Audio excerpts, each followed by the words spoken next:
வணக்கங்க. இன்னைக்கு தமிழ்நாட்டில் எந்த பகுதியாக இருந்தாலும் அங்கே ஒரு பழமரம் நம்ம நிம்மதியாக வளர்க்கலாம்.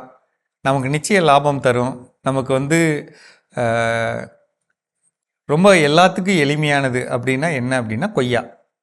இந்த கொய்யாவில் நீங்கள் ரொம்ப பல ரகங்கள்லாம் தேடி அலைய வேண்டாம். ஒரே ஒரு ரகம் போடுங்க. லக்னோ 49 L49 சொல்லுவாங்க. L49 அப்படின்னு ஒரு ரகம். இவ்வளோ பெரிய காய், வெட்டுனா வெள்ளையாக இருக்கும், சாஃப்டாக இருக்கும். இவ்வளோ தான் அதோட குவாலிட்டி. சாப்பிட்டோம்னா நல்ல இனிப்பாக இருக்கும்.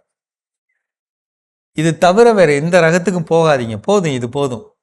தமிழ்நாடு ஃபுல்லாக நல்ல விற்பனை ஆகுதுங்க. எல்லா கடைகள்லேயும் நல்ல விற்பனை ஆகுது. காய் சின்ன காயிலேருந்து ஒரு காய் 3/4 கிலோ இருக்கிற அளவுக்கு கூட நமக்கு காய்கள் கிடைக்கும், நம்ம கவனிப்பை பொறுத்து. கொய்யாவை தேர்ந்தெடுங்க. வேறு எந்த மரமும் வேணாம், கொய்யா தேர்ந்தெடுங்க. எனக்கு ஒரு 1/4 ஏக்கர் இருக்குது. என்னால் நான் ஒத்தாளாக இருக்கேன். பெருசாக பார்த்துக்க முடியாது. ஆளுகள் அதிகம் கூப்பிட முடியாது. நாங்கள் வயசானவங்களாக இருக்கோம். பிள்ளைகள்லாம் கிளம்பிட்டாங்க. நாங்கள் மட்டும் பார்த்துக்கணும். என்ன போடலாம்? கொய்யா. ரொம்ப பெரிய பராமரிப்புலாம் ஒன்றும் இல்லைங்க.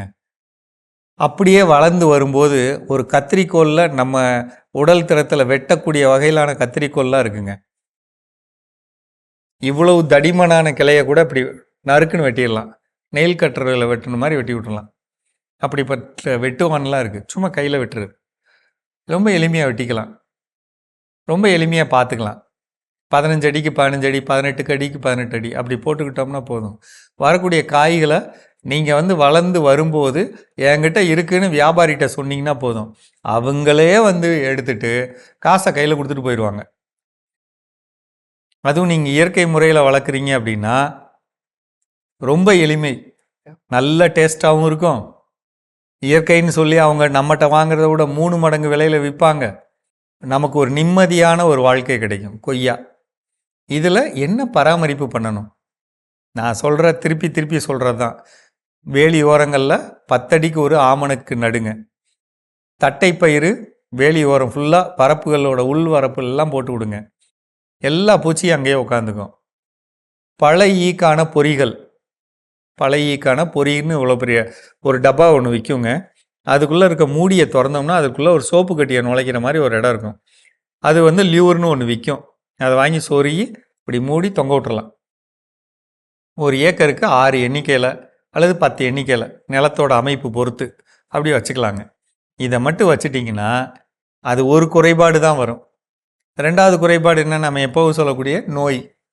ஒரு மரத்துக்கு ஒரு மாதத்துக்கு 10 மில்லி ட்ரைகோடர்மா விரிடி அப்படிங்கிற திரவம் விற்கும். பக்கத்தில் அக்ரி ஆஃபீஸில் அல்லது வெளியில் கடைகளில் விற்கும். 100 லிட்டருக்கு 1 லிட்டர் கலந்து மரத்துக்கு 1 லிட்டர் ஊற்றுறது.